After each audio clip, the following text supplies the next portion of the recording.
各位弟兄姐妹，大家晚安。好，非常高兴我们一起同一时间一起来做门徒的训练。那我们在今天晚上，我们要开始以前，我们一起来唱258首《有人在为你祷告》。似乎你一祷告，直到力量殆尽，流眼泪如下雨滴，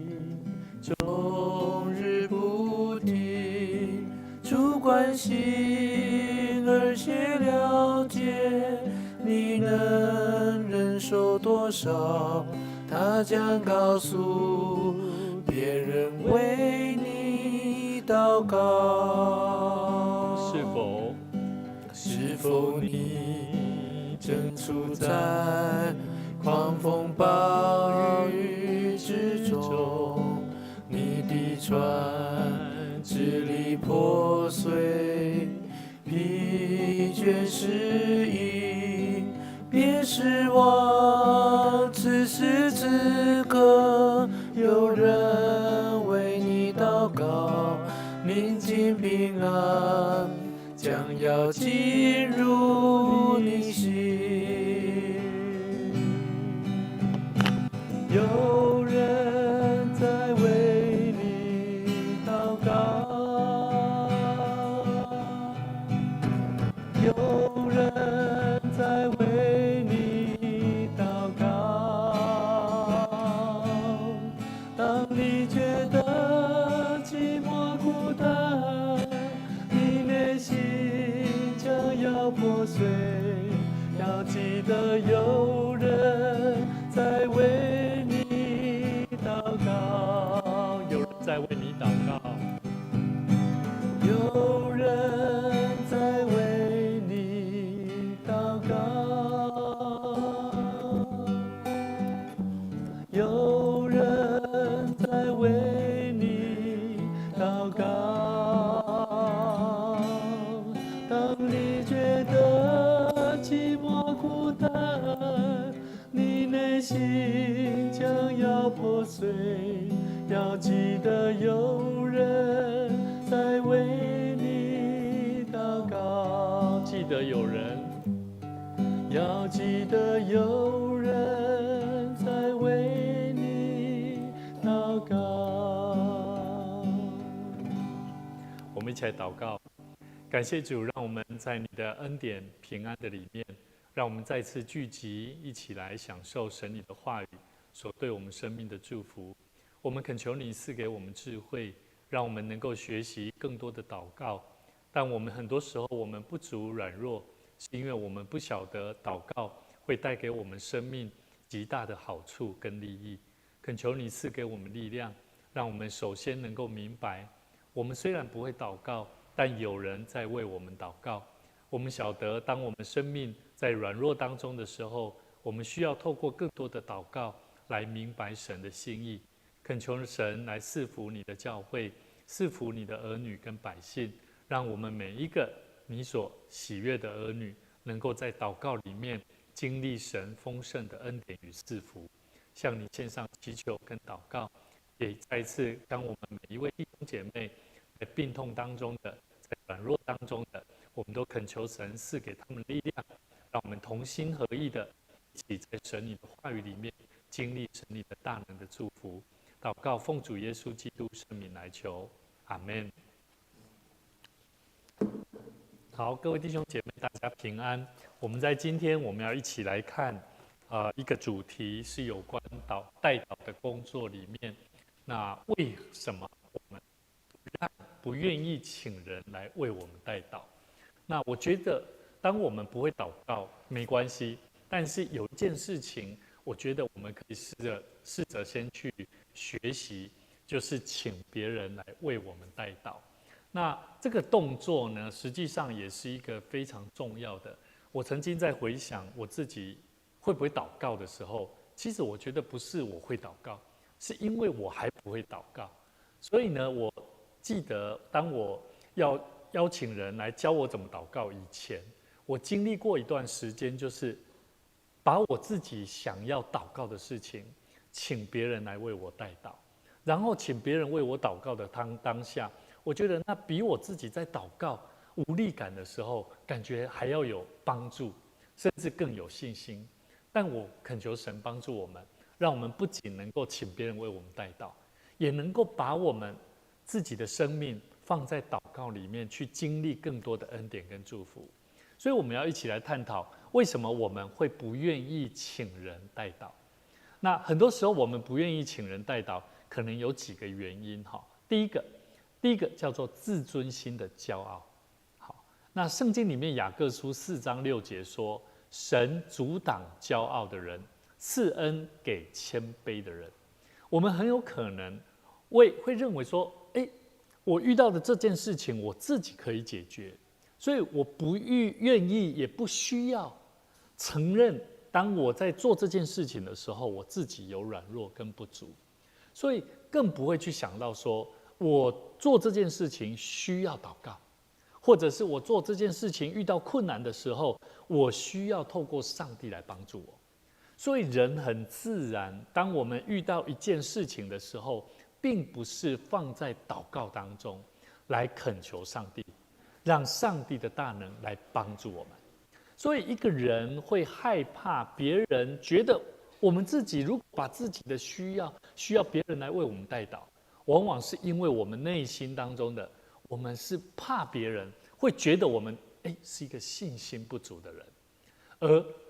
会觉得说我寻求帮助是需要透过别人来为我代祷，所以我们也不愿意去承认我们自己内心的软弱。我们今天所看的圣经节，它是取自于箴言3章34节里面，雅各他特别提醒信徒要用谦卑的态度来亲近神。一个谦卑亲近神的人，他的心不会骄傲，他的心不会骄傲，也相对的，他不会去拒绝承认自己是不足的，所以他很自然，他会把他自己的需要，甚至把他需要的事情去请别人，或者是跟上帝祈求跟祷告。所以各位弟兄姐妹，当我们谦卑下来的时候，你会发现，你会开始会透过祷告，甚至你也会期待别人来为你代祷，然后去经历上帝的恩典。所以我们一起在祷告当中，我们学习承认自己的软弱，是要在神的面前要跟主说，主啊，我是何等软弱不足的人，但我愿意，但我不想要做一个骄傲的人、自夸的人、自傲的人。我们要在神的面前也能够让别人一起来参与我们这个属灵生命成长的过程。所以我觉得我们每一个人生命的成长过程不是独自在面对的，而是要不断的在祷告当中，甚至我们彼此基督徒信徒彼此肢体当中，都能够透过代祷来建立一个属灵强盛的团队。所以第一个，我们不愿意请人代祷，往往是因为自尊心还有骄傲。好，所以这一点要记得哦，这个很重要。第二个，为什么我们不愿意请人代祷？我觉得第二个很重要，是因为他害怕被论断或误解。我们不要认为好像为什么代祷有这么多的问题啊？其实真的我为什么会说害怕被论断或误解？圣经里面马太福音第7章1节说，所以你们不可论断人，免得你们被论断。有些时候我们的祷告需求是涉及到有关你个人还有家庭的困难。不要说你没有，我觉得连我自己都会有。很多时候别人问我说，吴牧师啊，请问一下你有没有什么需要代祷的？最近过得好吗？我都很自然就会直接说，OK 的，感谢主。可实际上我正在面对很多的困难，虽然我也有在祷告，可是在当下我会很自然的就直接说没问题的。各位弟兄姐妹，你可能会认为这是一个自信心，这也是一种信心，没有错。但是我每次回想之后，我都会想说，对吼，为什么我不能够把我的需要代祷的事情，刚好这一位弟兄姐妹来询问我，我为什么不能够告诉他，跟他分享，我需要他也能够为我代祷？所以很多时候我们会怕说我如果讲出来了，会不会让他知道的更多，而论断成为别人论断的一个把柄。所以各位弟兄姐妹，其实有些人他不愿意请人代祷，往往是因为他害怕他的隐私，害怕他的家庭所遇到的困难，而怕别人来批评甚至论断。所以各位弟兄姐妹，很多时候我们害怕自己的问题被当成话题，变成八卦，而不是代祷。所以我们会怕，而不愿意请别人为我代祷。可是我觉得，在人与人之间，特别在教会里面的信徒，我们要了解，今天耶稣说的这段话：“你们不可论断人，免得你们被论断。”这句话是出自于耶稣在登山宝训里面提醒门徒，不要用批评的角度、态度来看待别人，而要用爱心去对待他人。所以我要问各位，假如说我们在教会里面彼此弟兄姐妹之间，当我们有需要的时候，其实是大可以不用去想太多，说我又怕别人我讲太多他会怎么样？当别人问候我的，跟他分享，然后在那当中能够一起讨论，期待你为我代祷，让我能够在遇见这件事情的过程当中，能够得着一个好的目标的达成。把这个你期待的也都能够跟他分享，请他为你代祷。所以各位弟兄姐妹，我相信这是出于爱的，而不是出于怕对方来论断，或者是怕对方的批评，而把我们的心里面的话把它藏在心里面。所以各位弟兄姐妹，有许多人他害怕请求别人来为他代祷，是因为他担心别人会论断或批评他们的问题。然而真正的代祷应该是出自于爱心，爱而不是批评。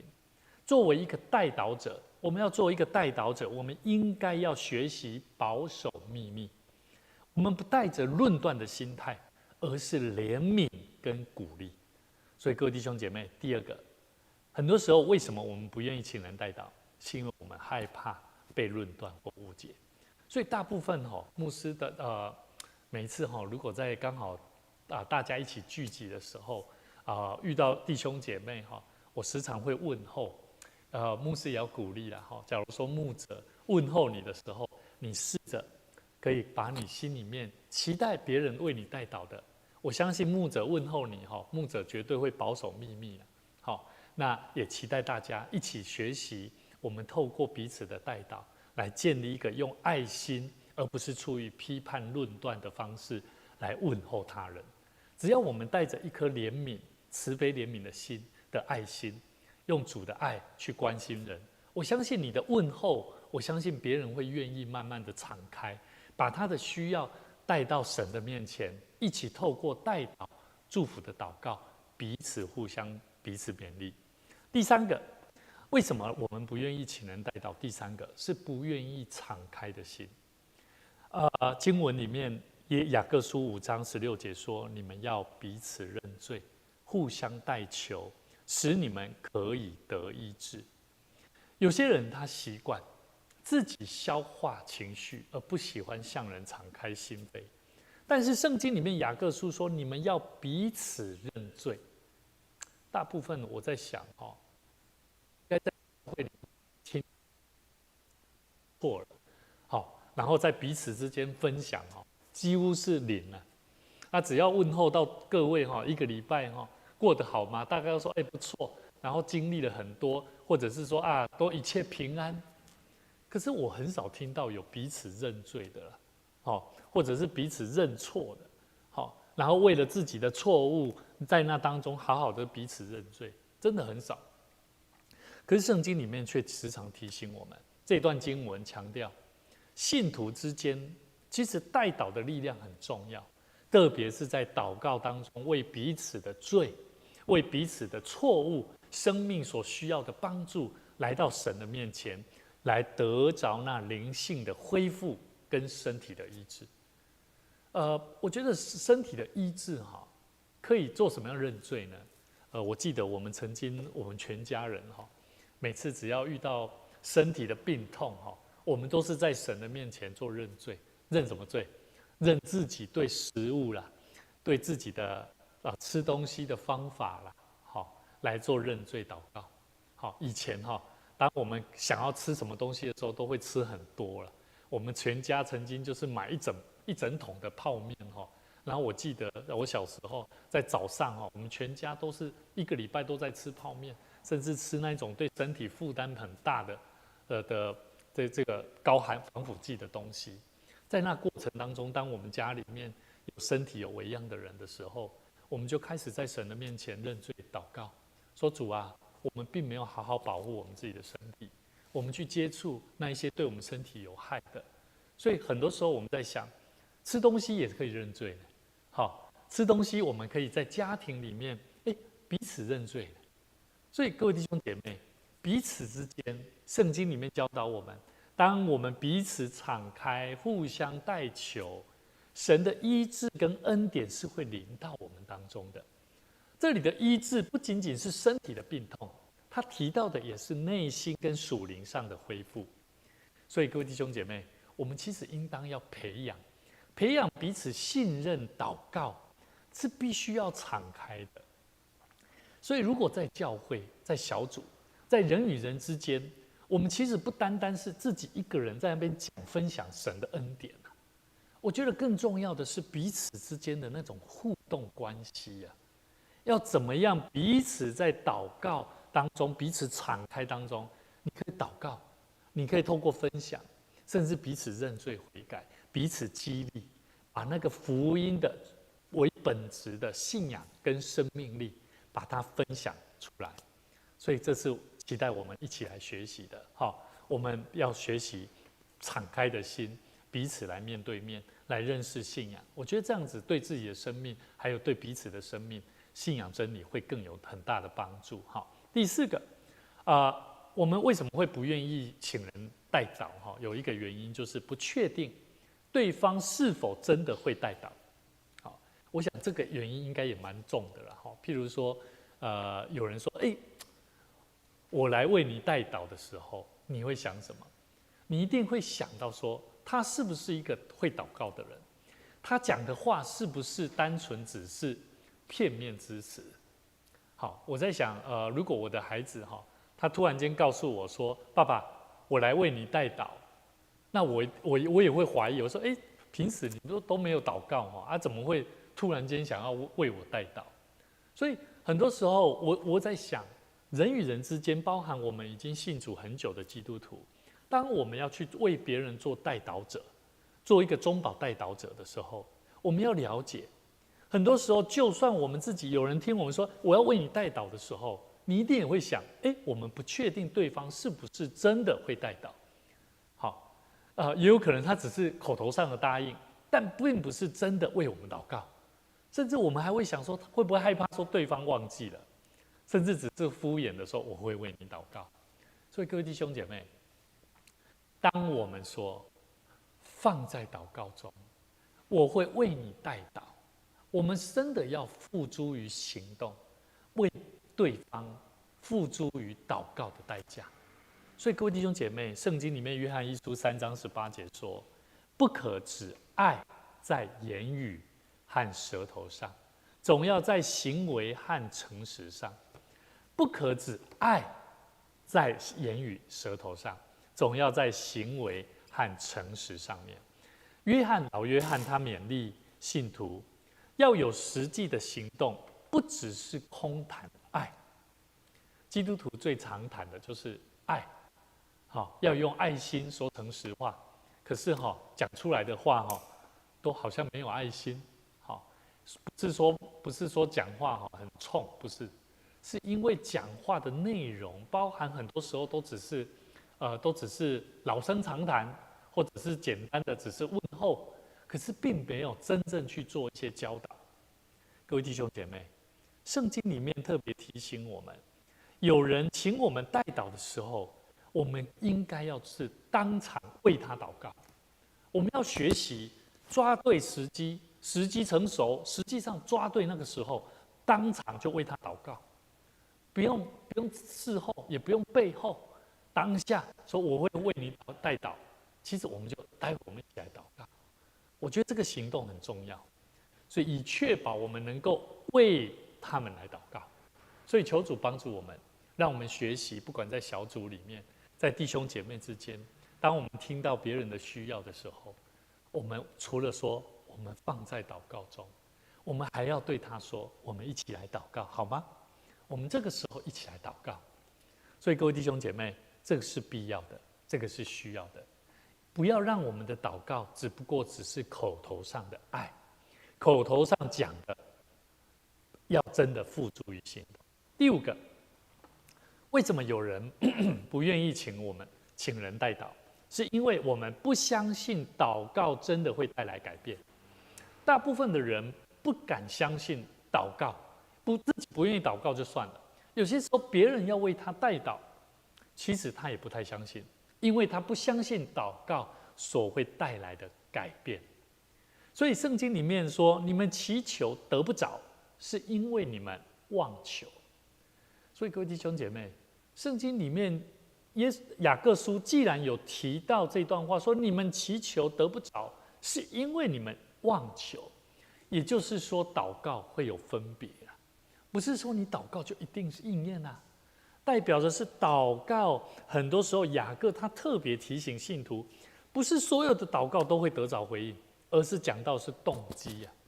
我们很多时候我们的动机啊，我们是为了满足自己的私欲啊，我们是为了补足自己的内心的需要，而不是寻求上帝的旨意。所以很多时候我们在祷告里面，我们会害怕，我们害怕失望，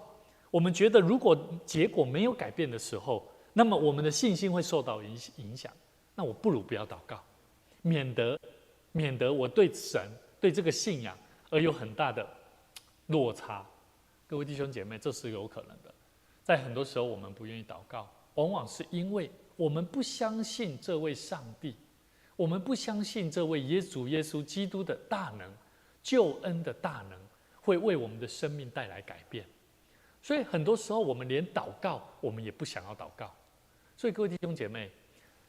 人会不相信上帝，不相信主耶稣的救恩，往往是因为我们现在所遇到的生命的困难大过于上帝的能力啊！我再讲一次，人不愿意祷告的原因，不相信祷告会带来改变，是因为人正在经历你眼前的困难，你觉得大过于上帝的能力。所以我要提醒各位，如果你相信上帝的能力大过于我们自己本身所遇到的困难，那你的祷告就会带来不一样的改变。所以求神帮助我们，我们应该要好好的更多祷告。我们不应该因为过去没有得到想要的结果而放弃了祷告，甚至放弃了为他来代祷。很多时候我们不愿意为别人来代祷，是因为我们时间不长久，我们也没有好的方法，我们没有继续为这一个人的需要来代祷，是因为我们觉得反正这不太有可能会得到有好的结果，所以我们的祷告，我们的代祷就中断了。所以各位弟兄姐妹，我们要学习，我们要祷告，实际上是要照着上帝的心意来祷告，并不是照着我们的心意，而是要照着上帝所要成就的心意，改变生命，帮助生命，祝福生命，来让一个人的生命得着救恩。所以求主帮助我们，让我们学习突破生命的障碍。有几点牧师要跟大家分享，来做一个总结。第一个，我们要学习谦卑。当我们愿意学习谦卑下来，不管你是一个不会祷告的人，或者是你是一个祷告的人，你都可以经历到别人为你的代祷，你为别人的代祷，连我们自己的祷告都会带来极大的效益。传道书4章9到10节说，2个人总比1个人好，因为2人劳碌同得美好的果效。若是跌倒，这人可以扶起他的同伴；若是孤身跌倒，没有别人扶起他来，这人就有祸了。所以各位弟兄姐妹，当我们不希望我们身边的人单独一个人在面对困难苦境的时候，我们是否能够发挥一点时间，花一点时间来为他代祷？我们不用讲太多，好，你期待他怎么做，你期待对方怎么做，我们可以做的就是为他祷告，让我们彼此学习更多谦卑，彼此承认我们的需要，我们需要是帮助的，我们需要别人的帮助，我们也需要能够在祷告当中去经历上帝的帮助。求神帮助我们，透过彼此肢体当中的扶持，相信我们会越来越谦卑，我们的祷告也会越来越有效益。第二个，我们要怎么样突破这个障碍呢？第二个，我们要选择信任的人。如果你是一开始你不愿意别人为你代祷，你选择去寻找那个属灵的伙伴，好，在属灵成熟度上，好，你信任得过的，有爱心不会随便批评的人，你请他来为你代祷。那圣经里面呢，有讲到箴言11章13节说，往来传舌的泄露密事，心中诚实的遮隐事情。这里提到讲话的影响力，我们的言语是可以影响造就人的，也可以伤害人，所以说话要不要谨慎？要谨慎。所以很多时候我们在问候别人需要代祷的事情的时候，我们要注意哦，我们的言语要带来影响力，也就是说，接下来后面的代祷的祝福要带来影响力，就从你现在跟他讲话的开始当下，包含之后我们是否能够保守秘密，好，诚信跟信任。所以很多时候我们的心中有没有诚实啊？好，我们心中诚不诚实啊？很重要。当你心中诚实，你就会懂得怎么样，你会知道哪些事情是该说，哪些事情是不该说的，而不要做一个以讹传讹的人。所以各位弟兄姐妹，当我们的祷告要带来帮助，我们要去选择一个信任的人。你可以先去选择一个信任的人，来请他为你代祷，让你去经历那个被代祷祝福所带来的果效。所以各位弟兄姐妹，要记得我们今天一开始唱的歌，有人在为你祷告。但是很多时候我们把我们的心事放在心中，其实就算有人要为我们祷告，别人也不知道怎么为我们祷告。所以很多时候牧师鼓励各位，我们真的要有更多敞开的心，好，学习去信任，去学习去交托上帝，相信上帝要祝福我们的生命。第三个，我们要记住，祷告是上帝的工作，祷告不是人的工作，不是你去找一个很会祷告的人，他的祷告大有益处，不是的。祷告每一个人都可以祷告，祷告是上帝的工作啊。也就是说，如果人不愿意把他的问题带到上帝的面前，其实你说上帝会帮助你吗？我觉得好像有一点难度。好，所以你要记得，人既然解决问题都有它的限度了，那为何我们不把我们的限度把它全部带到神的面前，让上帝来为我们开路呢？所以我觉得不是人能解决问题，而是上帝期待我们透过祷告来成就更多不一样的大事。所以牧师鼓励各位，也鼓励我们的教会弟兄姐妹朋友，我们真的要多花一点时间，无论是在小组祷告，或者在小组的分享当中，我们都要多花一点时间去探讨，大家彼此分享见证，到底我们在祷告里面学习见证上帝的恩典多少？我们去分享，我们可以去分享，其实祷告真的是一个很好的工具，会为我们的生命带来极大的效益。那个效益要做什么？当然就是要荣耀上帝啊，好，荣神益人的生命啊。所以一个基督徒，一个期待自己的生命能够荣神益人的基督徒，我们如果不祷告，你说再多的智慧能力要付诸于在神的侍奉工作上，是大有限度的。所以求神帮助我们，让我们记得祷告是上帝的工作。我们愿意更多祷告，你会发现很多人的生命会因此而改变。第四个，我们要如何突破？好，我们不愿意请人代祷，或者是我们不愿意为别人代祷，我们要主动成为别人的代祷者。刚刚牧师有跟大家分享到，当我们去问候一个人的需要，当我们期待这个人的需要得到改变、帮助的时候，我们在跟他谈话，最后我们带着他，邀请他一起来做个祷告。你不用怕，简单几句话都是一种祝福。我记得，我们牧者在一起的时候，我们每一次只要在吃饭、谢饭、祷告的时候，大家总是会开开心心的，因为祷告特别的简短，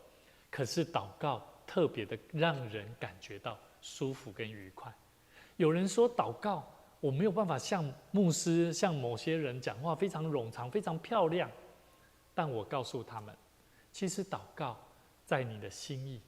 祷告在你的心中，你有负担，你愿意把那个负担、那个问题、那个需要来向上帝恳求，上帝就悦纳我们的祷告。